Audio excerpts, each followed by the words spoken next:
On October 7th, 2023, Hamas terrorists launched a purely evil and brutal attack on Israel, murdering approximately 1,200 innocent civilians and ripping from their homes 251 people, dragging them into inhumane captivity in Gaza. Among them, American Israeli Keith Siegel and his wife, Aviva. Last May, I spoke with Aviva in Israel after she was freed, while her husband, Keith, was still being held. I want the world to understand that no human being should go through what I went through and what Keith is going through.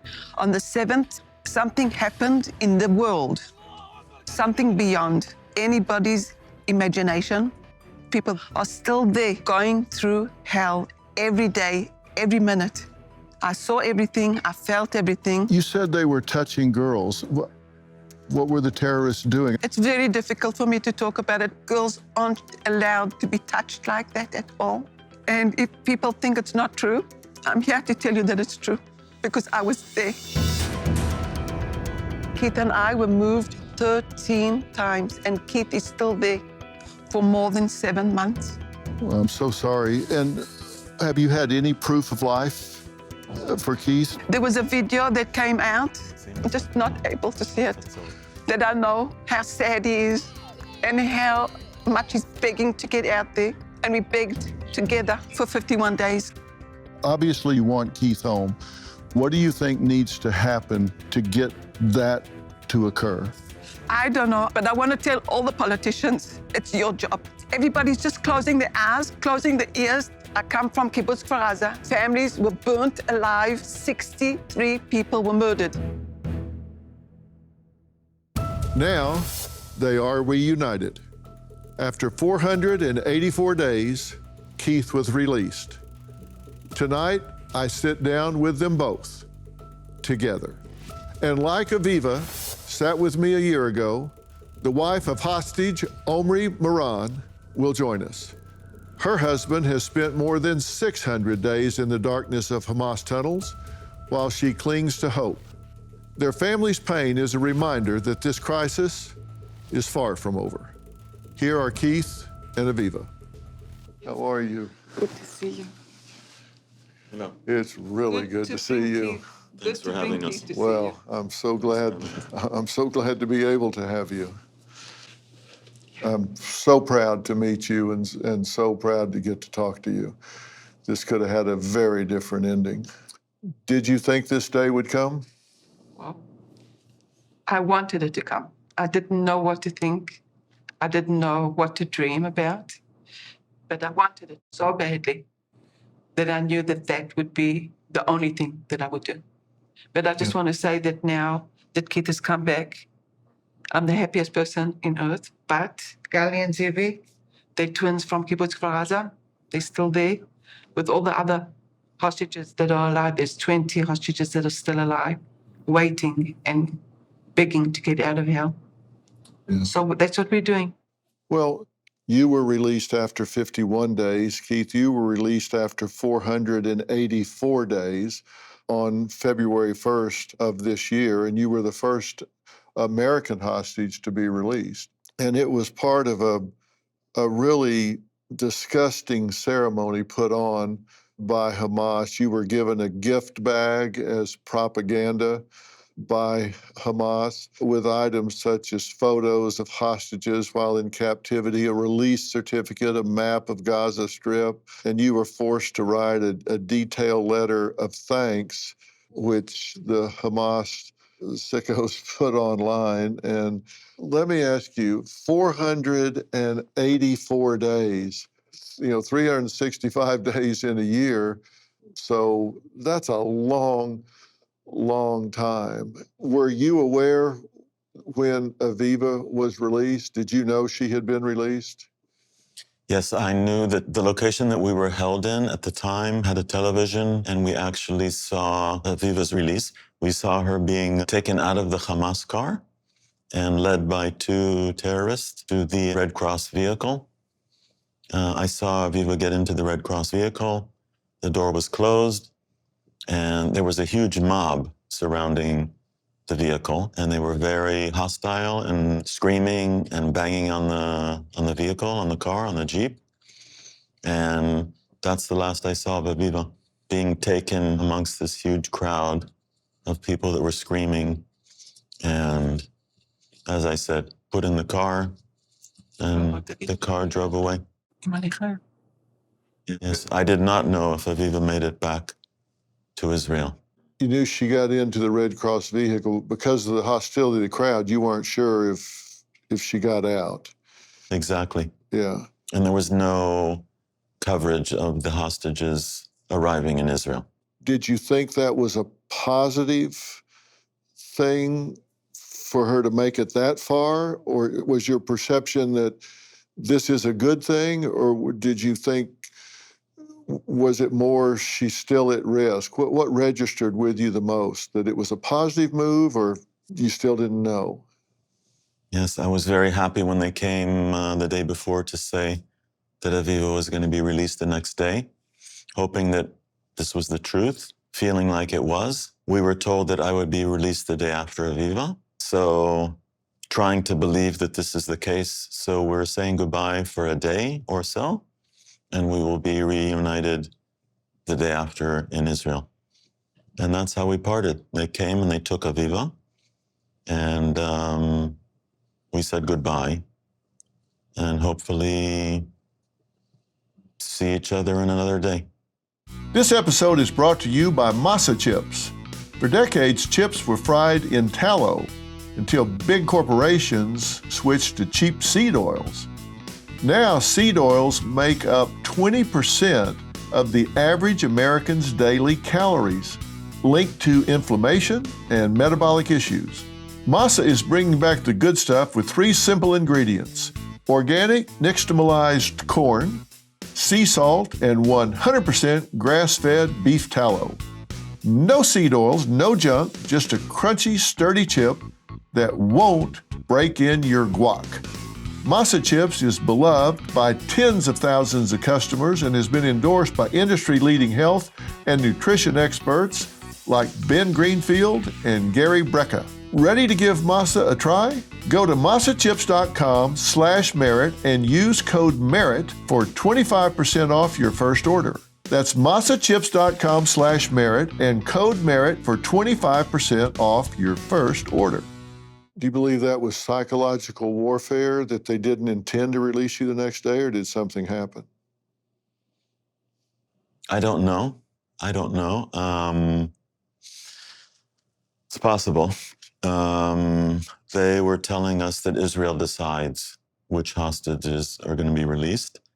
And if that was the case, we were thinking that if Aviva's being released, and maybe I didn't fit into the daily quota of the numbers of hostages being released, but that I would be released the next day and we would be reunited. I wasn't sure, but I kind of was thinking and hoping and believing to a certain extent that this was going to happen. Taking a long view of this, you grew up in North Carolina and then you wound up over a year as a Hamas hostage. Tell me, did you think back to your time in North Carolina when you were held as a hostage? Did it seem surreal that you could be in that situation? Yes, I thought a lot about my childhood growing up. I thought a lot about my family. I thought a lot about my life for as far back as I could remember until the present. I thought a lot about people, my family, my parents, my brothers and my sister, Aviva and our kids and our grandchildren.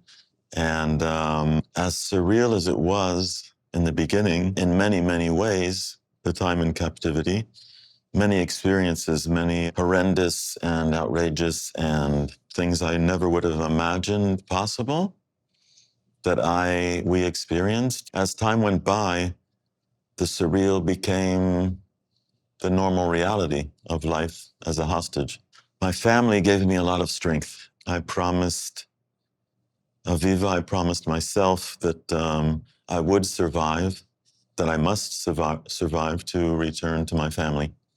I was haunted by thoughts of their suffering while I was in captivity, not knowing how I'm doing, if I'm okay, if I'm healthy, if I'm even alive. Just the disconnection or detachment from my family, from my friends, and not knowing how they're doing and not being able to, they're not being able to know how I'm doing was one of the most challenging, if not the most challenging thing about being in captivity. Take me back and listen, I don't want you to talk about anything that you don't want to talk about. So if I ask you anything that you just don't want to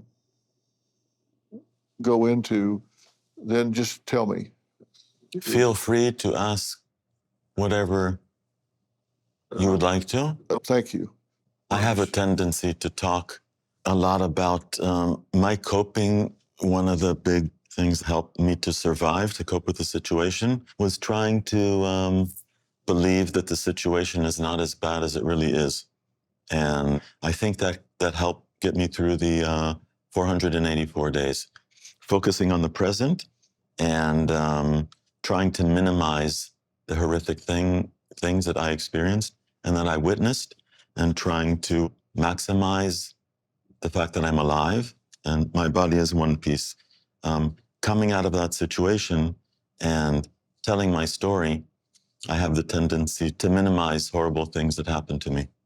So it's very important for me to stress the horrible, horrendous violence that I experienced in captivity, and also what I witnessed, other hostages experiencing horrendous violence. I was kicked, I was spat on for no reason whatsoever. I was lying on my back on the floor, and all of a sudden, one of the terrorists came up to me and he started screaming at me, saying that my army kills women and children, and he cursed me and he spat on me and then he kicked me. And this happened day after day for 2 consecutive days. He kicked me in my ribs, and my ribs were very, very sore for the next over a month. I couldn't lie down without being in severe pain. And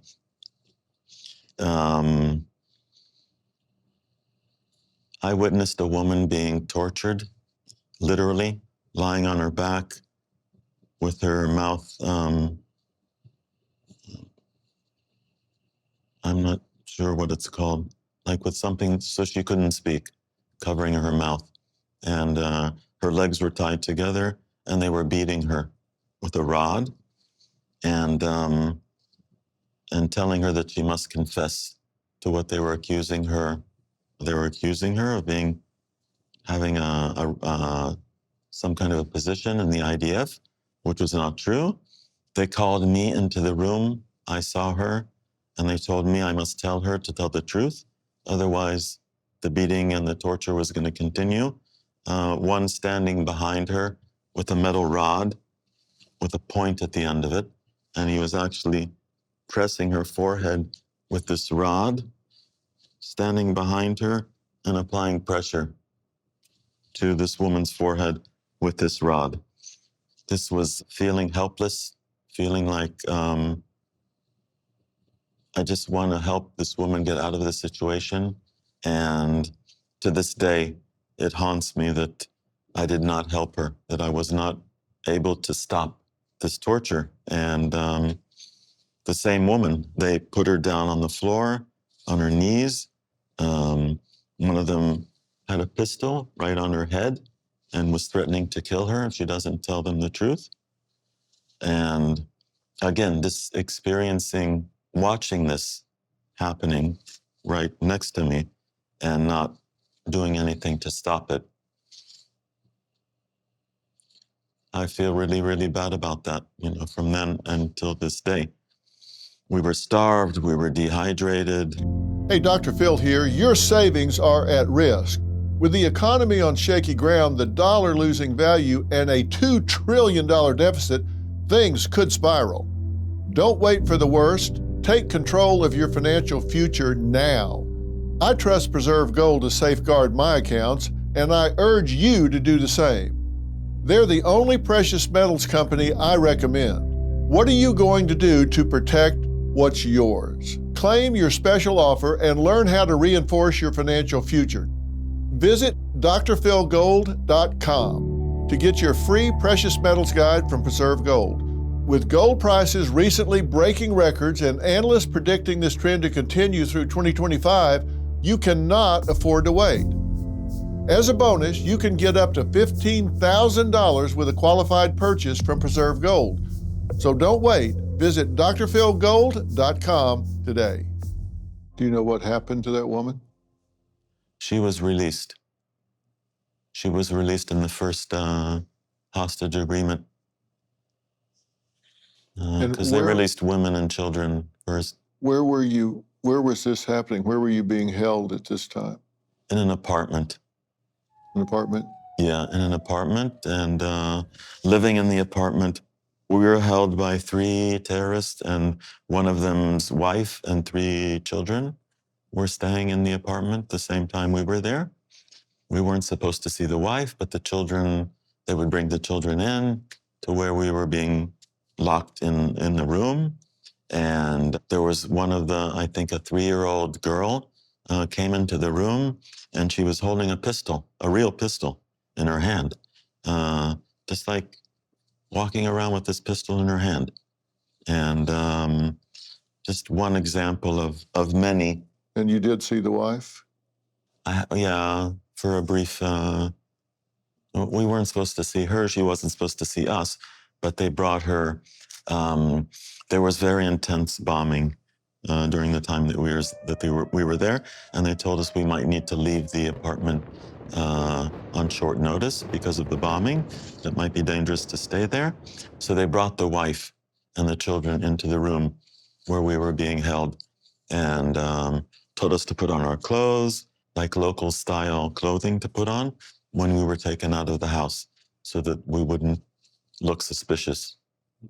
And how was the apartment? Was it a basic apartment, a nice apartment?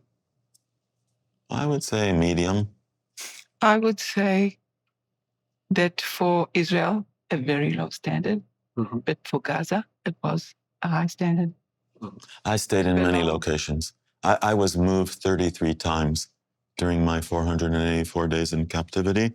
So I stayed we were in tunnels, Aviva and I. We were in a tunnel that's 130 feet underground, literally gasping for our breath. There was just very little air to breathe in there. And we were left there alone for hours, for the whole night. And For days. Aviva was sick, kind of a stomach problem. We were weak, very, very little food, very, very little water. As I said, left alone for hours and for the whole night.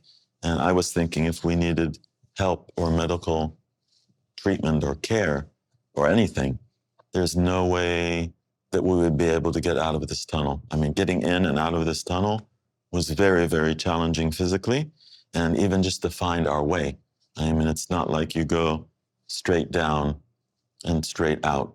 Some of it is on a ladder. We crawled through some of it. Even if we had the physical ability to get out of this place, we wouldn't know how to, because it was like a maze. How deep down were you? How many stairways or flights did you go down? I remember going down a ladder, and I remember going down, crawling a section of it, because it was too low of a ceiling. It was just like crawling through this, like, not a pipe, it was ground, but you couldn't stand up. And then the rest was stairs, but very, very steep. They told us they were staying a floor above us. And then if we needed anything, to come to the stairs and to call them, and they will come. And that's what we did. When Aviva was feeling, she was sick and she needed medication. So another hostage and I went to the stairs, and we called them and we screamed for them. Nobody came. No help. No help. You were shot in the hand. When did that happen? That happened on October the 7th. That was the day you were taken. Right. Yeah, on the way from our home, where they broke in and shot into the room we were trying to be safe in. forced us out of the window. And on the way to the car, they were screaming, telling us to go faster. I was trying to slow things down, hoping that we would be rescued before they took us. So they were behind us. They pushed me and with force, brutally pushed me, and I fell on the ground.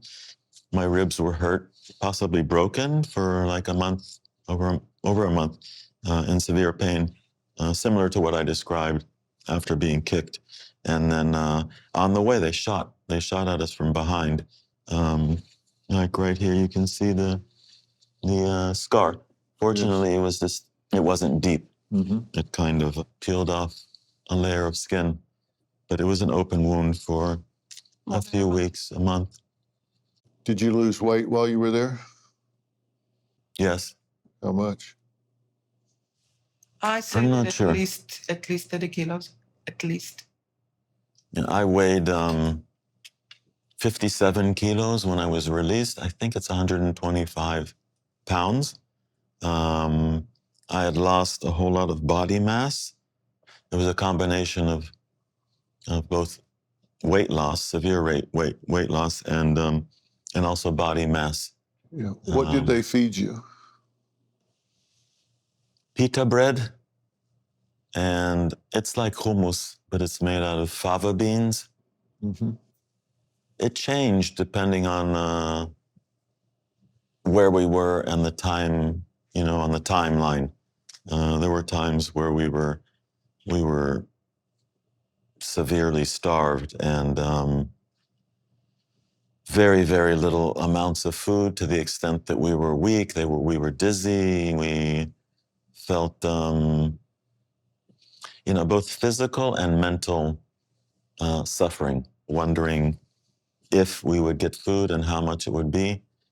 Very, very little amounts of food. I remember some of the time they brought us like a little, it was humanitarian aid that Hamas takes it, a lot of it, for them.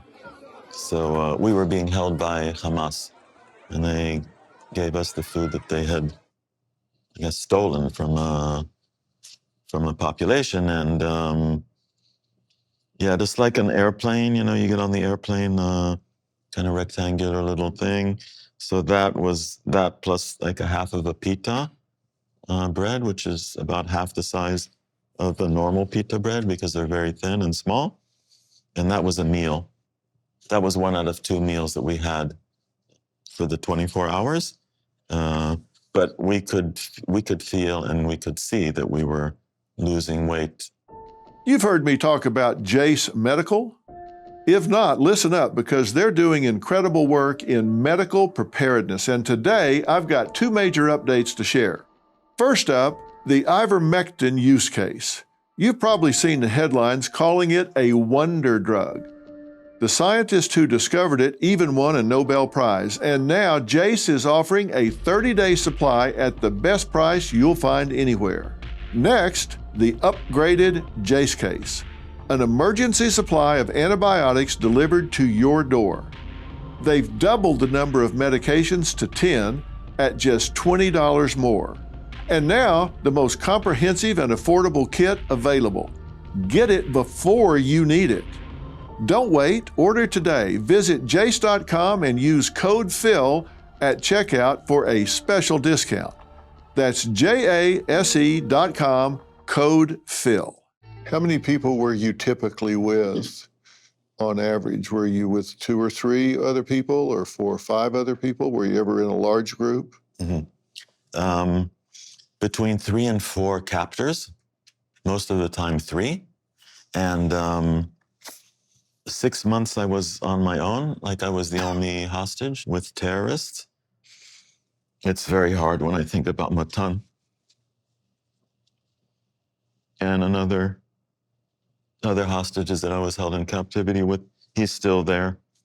Matan was seriously injured on October the 7th, and I met him in the middle of December of 2023. We spent 67 days together. He was severely burned, and during the time we were together, he experienced severe pain, and he couldn't move his arm properly. One of the arms was burned from the forearm Well, basically from the shoulder down to his hand, and including his hand. So he couldn't move his fingers. Very limited ability to move his arm and his fingers. And he had experienced brutal interrogation by Hamas. This is Matan. This is Matan, what he looked like just before October the 7th. And this is Matan after being interrogated Right. by Hamas. And you can see that Very different. And he's still there now. he's still there. Hamas released a video of Matan a few weeks ago. לא רואים את הסוף. לא רואים את הסוף של הדברים, של כל הסיפור הזה. אני רוצה להגיד לצה"ל, אתם לא תצליחו להחזיר אותנו. לא תצליחו להחזיר אותנו בכוח צבאי. הדרך היחידה להחזיר אותנו היא רק בעסקה. Just a completely different, look to me, comparing to how he looked and how he spoke and his body language. It was, it's clear to me that Matan and all of the remaining hostages in Gaza their condition is deteriorating as time goes by. Their physical condition and their mental, psychological condition. And that's why it's so urgent to get all of the 58 hostages back as soon as possible.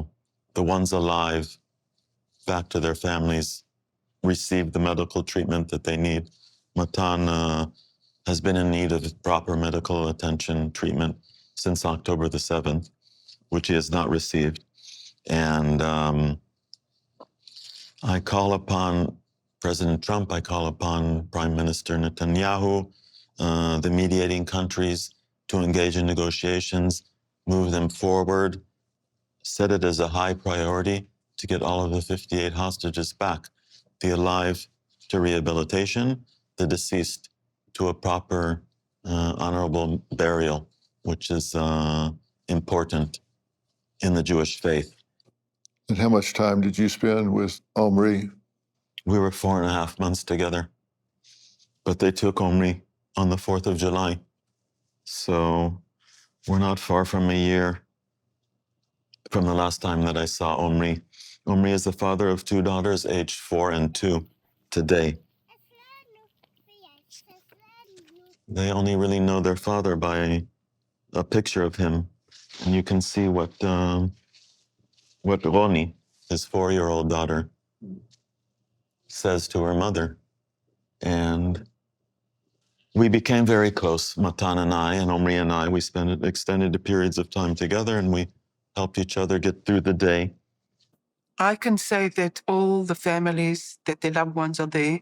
There's Gali and Zivi, the twins from Kibbutz Kfar Aza, that are still there. Yeah. And it just breaks my heart knowing that they're still there. And their mom, she is not able to even talk. She's at home.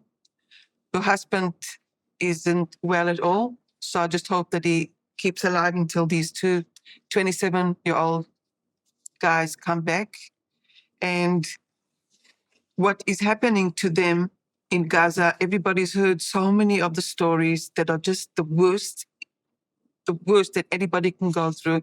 Keith didn't tell you that for the last half a year that he was there, the only thing that he did was lay down on a filthy, dirty mattress on the floor with his eyes closed. And that's what he did. He didn't even sit. He didn't have anybody to talk to, anybody to be with, and starved and trying to keep himself alive. And I know that he had very special ways of doing that, but these are youngsters that are very young, that we just need them all out in a deal. And I just want to say that Hamas is responsible of what these guys are going through. Alon Oil, he plays the piano, and I heard something that he played, his parents showed me, and he's the most sensitive person in earth, and I heard it through the music. And he's got nothing to do there. There's nothing to do there. All you do is lie down on the floor, if you have a mattress, sometimes just on the floor or on the sand in the tunnels. And you have to try and figure out how to move the time. And I want to tell you the way that I moved the time was thinking, when am I going to die? When are they going to kill us? If I'm going to see Keith dying, if I'll ever get out of there. Hamas also released a video of Omri. זהו יום הולדת שני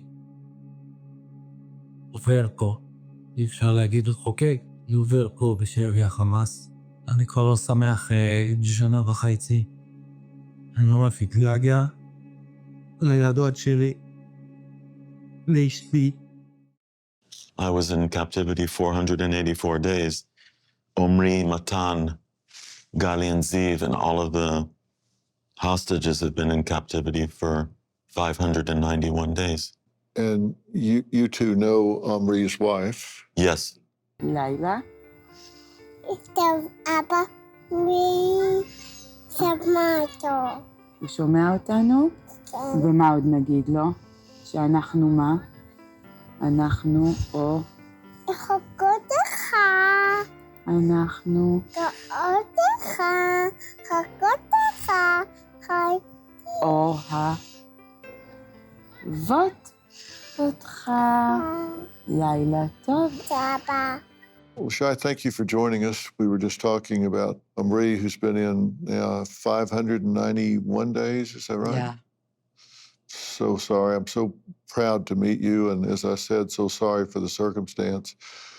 I wish we were talking about something else. Yeah.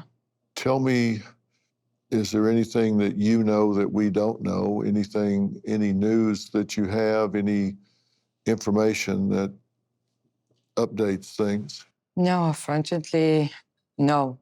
You know, this is a question that everyone asks us, the families.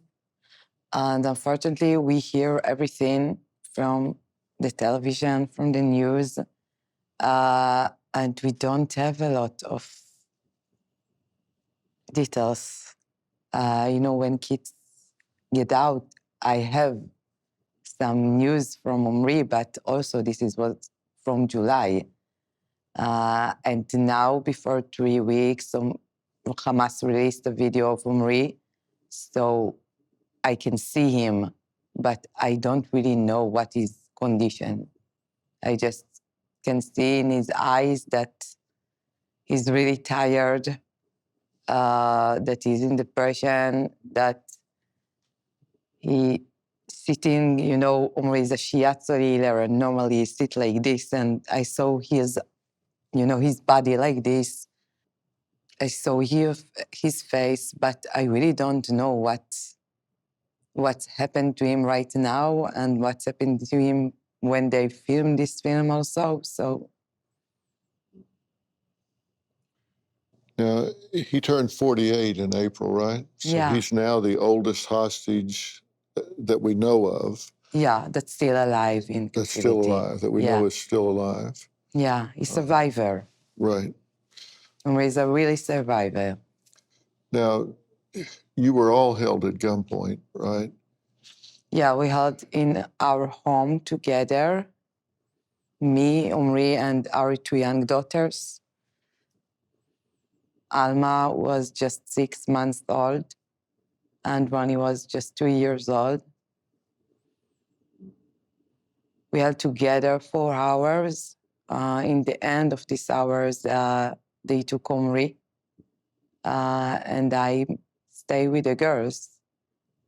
It was a miracle for us because we are alive, Ronnie, Alma, and me. But they took Omri. And since then, I have just 2 rules in my life, you know. A wife of a hostage and a mother of 2 young daughters that saw their father taken in front of their eyes. And this is what I do. We know from kids that just in May 24, Omri knows that we are alive. We are alive, me and the two daughters. So you just can imagine to yourself what it's mean to be held like this They took you from your home, from your wife, from your kids, and they told him that we are dying. And just in May 24, he knew that we are alive. How old are the children now? Now Ronnie and Alma, they are almost 4 years old, Ronnie, and Alma, she's 2 years old. And this is how today we took a photo with their father. You know, they ask me every week, I want a new photo with Daddy. Ronnie asked in her kindergarten, where is Gaza? Because they show there all the map of Israel. So she asked, where is Gaza? And after she asked and she see where is Gaza, and it's really near to Nahal Oz, where we are living, she asked all the kids in the kindergarten, help her to bring Daddy from Gaza. Because she understand, the first time she understood how it's really close. She saw Kramim, she saw Nahal Oz, and she saw Gaza, so it's really, really close. And she really tried to understand why it took so long to bring Daddy, because it's really, really close to our home. And Alma, it's really another story, because Alma, like I say, she was just 6 months old. She don't remember Omri. Omri, for her, it's the man in the photo. This is Daddy. What did it mean to get the updates from Keith that you were able to get when he was released? Wow. It's, it's a lot for us. Every single piece that we know from Keith about Omri, it's like a word for us. It was really helpful to be with a man like Keith, and they take care each other, really. Yes, we helped each other. Omri helped me a lot. You care very much for Omri. You came to care very much for him, right? Yes.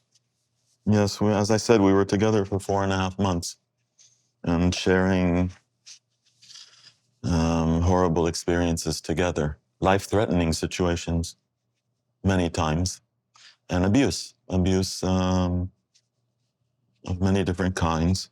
Omri was punished because, I'm not sure if I told you this, but it was very, very hot, and Omri took off his shirt, and the captors said that this is not acceptable to be without a shirt, that you must put on the shirt.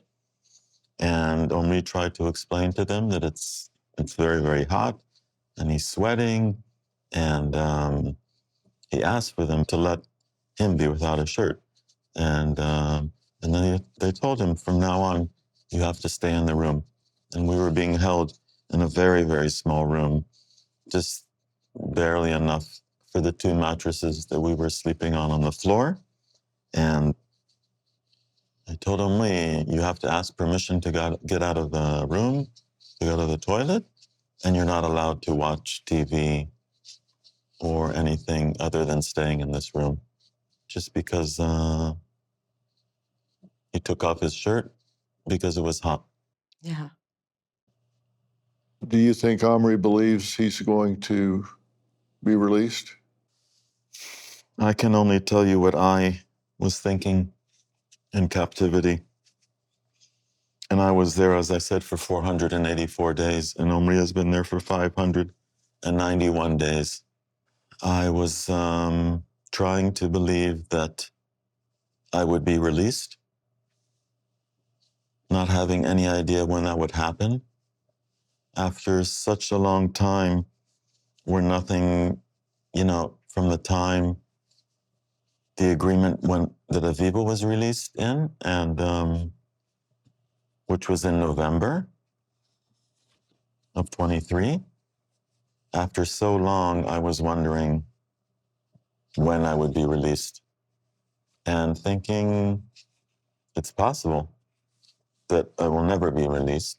The uncertainty, just not knowing when or even if this will happen. And as I said before, the life-threatening situations, whether it's the captors that have murdered hostages in captivity, the war, which also presents danger to the hostages. And now that the war is resumed, I am more anxious and fearful for their safety. I hope that Omri is able to have hope and belief that he will be released soon. I am sure that Omri gets a lot of strength thinking about Lishai and his daughters, and a reason to survive, something to come back to. I have more questions for Lishai. Her strength is remarkable, but so is the pain she carries every single day, not knowing if her husband is alive or dead.